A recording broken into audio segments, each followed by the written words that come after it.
Hello and welcome to Pro Trader Strategies Market Commentary for Wednesday, December the 14th. My name is Eric Wilkinson. Some of you may recognize me as the Wolfman from CNBC, Fox Business, or even the Wall Street Journal, where I've commented on everything from economic to geopolitical and market analysis.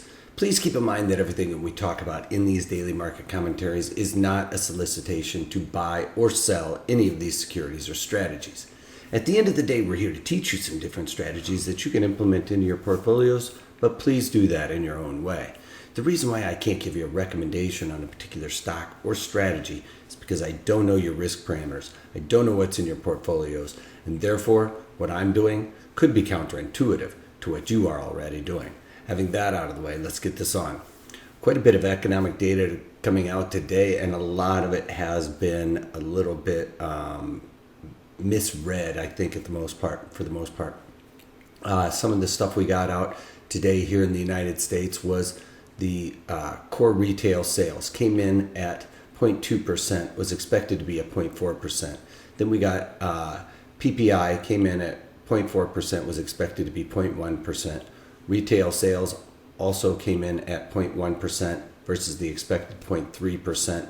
And the core PPI came in at 0.4 versus the expected 0.2. So on the PPI fronts, producer price index, a little bit better than expected, showing slight inflationary factors there. But on the core or on the retail sales side of this coin, we're seeing a bit of a pullback on the retail or the consumer's spending in a sense. We've seen a lot of ramping up in some of the industrial productions in the past, but today we got industrial production coming in at 0.4% was expected, or a negative 0.4% was expected to be a negative 0.2%. So industrial production pulled back a little bit.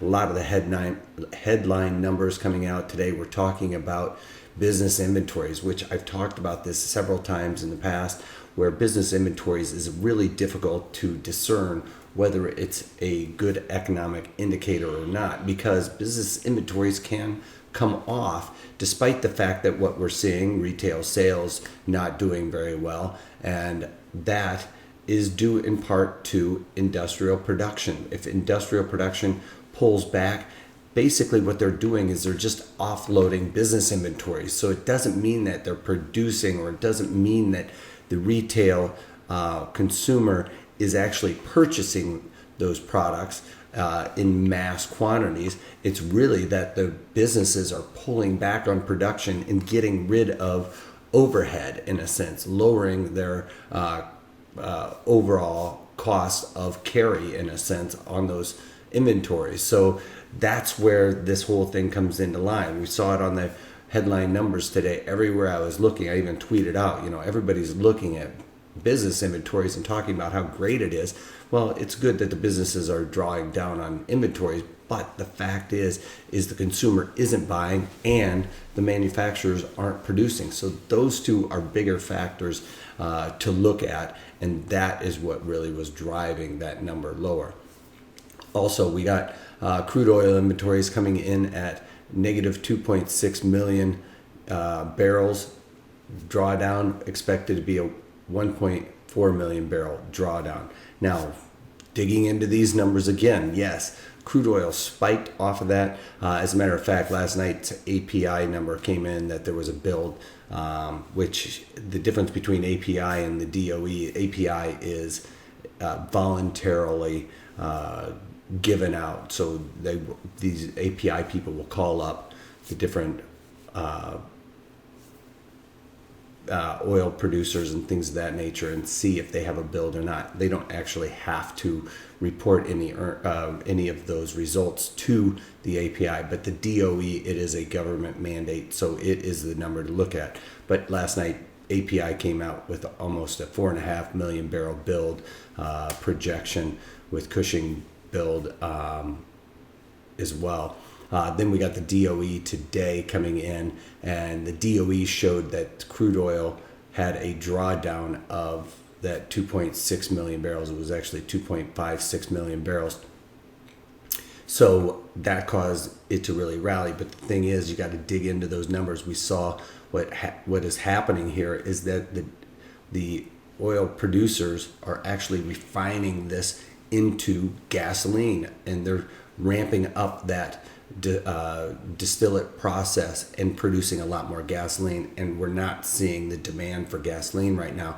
We actually saw a gasoline build of 500,000 cubic feet, so that was a big build for the gasoline. That's why we're starting to see the crude oil come off a little bit. Yes, there was a drawdown, but it's because they're ramping up production of gasoline and distillates and things of that nature. So that's why we're starting to see a bit more of a pullback here in crude oil.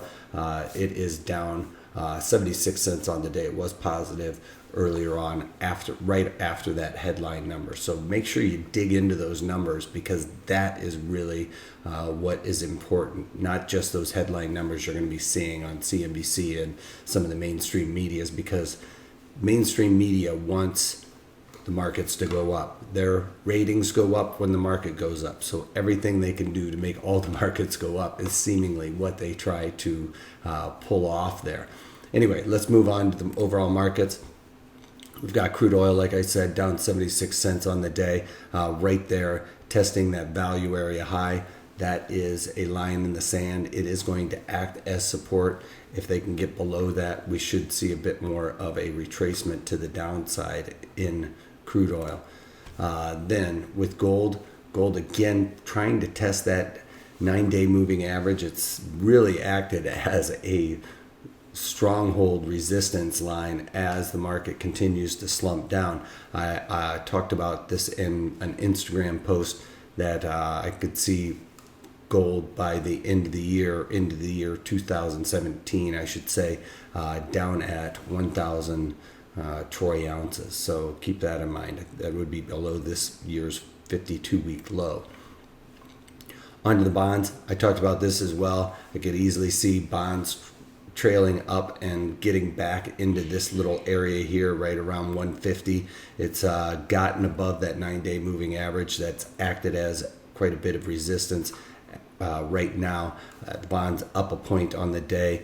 The Fed meeting today, that's another big economic thing today, is that the FOMC comes out with their interest rates, whether or not they're going to raise them 25 or 50 basis points today.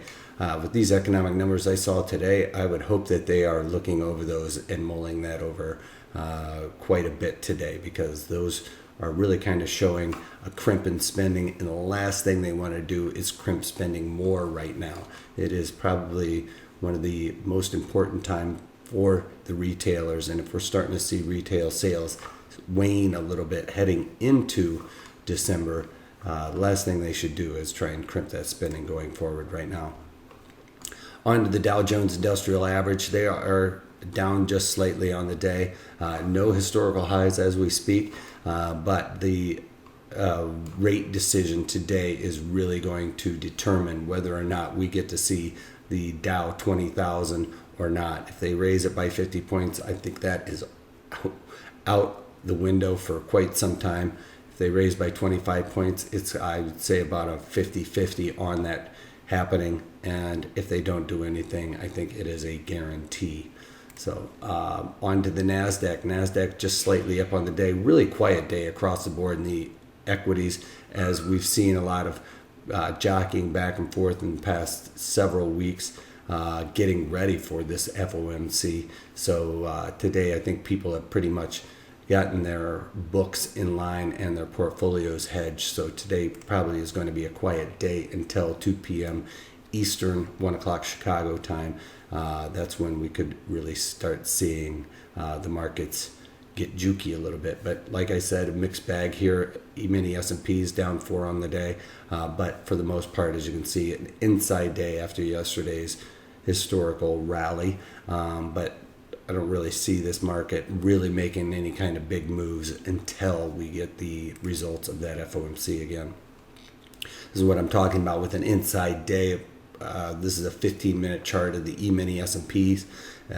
Right here, the value area high, the value area low is right inside of yesterday's value area high and low, and that is atypical of an inside day. And as you can see, the market has really been back and forth quite a bit within that range there, staying pretty tight, But as people are hedging up their positions, we're starting to see that market, juke back and forth quite a bit, which is expected.